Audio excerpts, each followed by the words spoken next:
এবছর ইনশাল্লাহ আমরা সকলে সম্মিলিতভাবে কোকা কোলা নামক যেই পণ্য আছে এই পণ্য আমরা সকলে বয়কট করব ইনশাল্লাহ। ইসরায়েলের মেরুদণ্ড ভেঙে দেওয়ার জন্য তাদের যাবতীয় পণ্য বয়কট করতে হবে। পণ্যের ভিতর অন্যতম পানীয় কোকা কোলা, পেপসি, 7 আপ। এই ঈদ হোক আমাদের বয়কটের মাধ্যমে কুফফার শক্তিদের, বিশেষ করে ইহুদিবাদীদের মেরুদণ্ড ভেঙে দেওয়ার ঈদ। আসসালামু আলাইকুম রহমতুল্লাহি ওয়া বারাকাতুহু। প্রিয় দেশবাসী, আপনারা সবাই অবগত আছেন লম্বা সময় ধরে গাজা ফিলিস্তিনের উপর যে আগ্রাসন চালাচ্ছে এই ব্যাপারে আমরা সবাই অবগত আছি।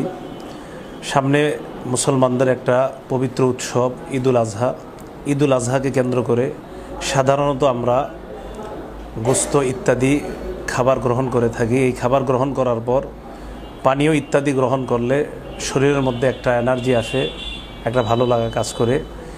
এবছর ইনশাল্লাহ আমরা সকলে সম্মিলিতভাবে কোকা কোলা নামক যেই পণ্য আছে এই পণ্য আমরা সকলে বয়কট করব ইনশাল্লাহ।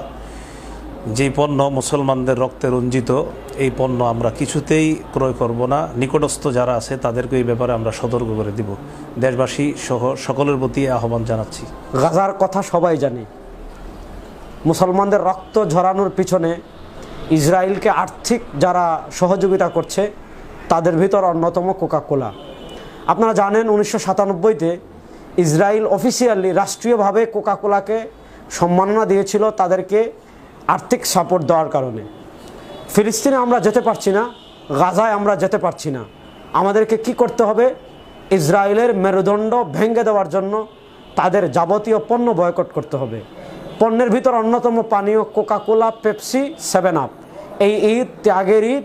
এই ঈদে আমাদের মুসলমানদের প্রতিজ্ঞা হবে আমাদের জীবন চলে যেতে পারে, কোকা কোলা, পেপসি, 7 আপ আমরা খাবো দূরের কথা, স্পর্শ করব না। গাজা, রাফা সহ গোটা ফিলিস্তিন জুড়ে যে হত্যাযজ্ঞ চলছে, ইতিহাসে তার কোনো নজির খুঁজে পাওয়া যায় না।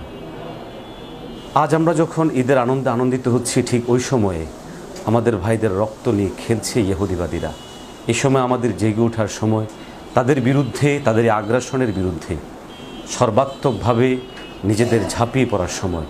কিন্তু আফসোস যে আমাদের অপারগতা, আমাদের অক্ষমতা। তাই আসুন, যতটুকু সাধ্য সক্ষমতা আছে আমরা ইহুদিবাদী, জায়নবাদী এই কুফরি শক্তির কোমর ভেঙে দেওয়ার জন্য, অর্থনৈতিক মেরুদণ্ড ভেঙে দেওয়ার জন্য আমরা চেষ্টা করি। তাদের যে সমস্ত ব্যবসায়িক পণ্যগুলো আছে সেই ব্যবসায়িক পণ্যগুলোকে বয়কট করার আওয়াজ উঠাই, নিজেরা বয়কট করি, অপরাপর মানুষদেরকে উৎসাহ জাগাই। এই ঈদ হোক আমাদের বয়কটের মাধ্যমে কুফফার শক্তিদের, বিশেষ করে ইহুদিবাদীদের মেরুদণ্ড ভেঙে দেওয়ার ঈদ। আল্লাহ আমাদেরকে তৌফিক দান করুন।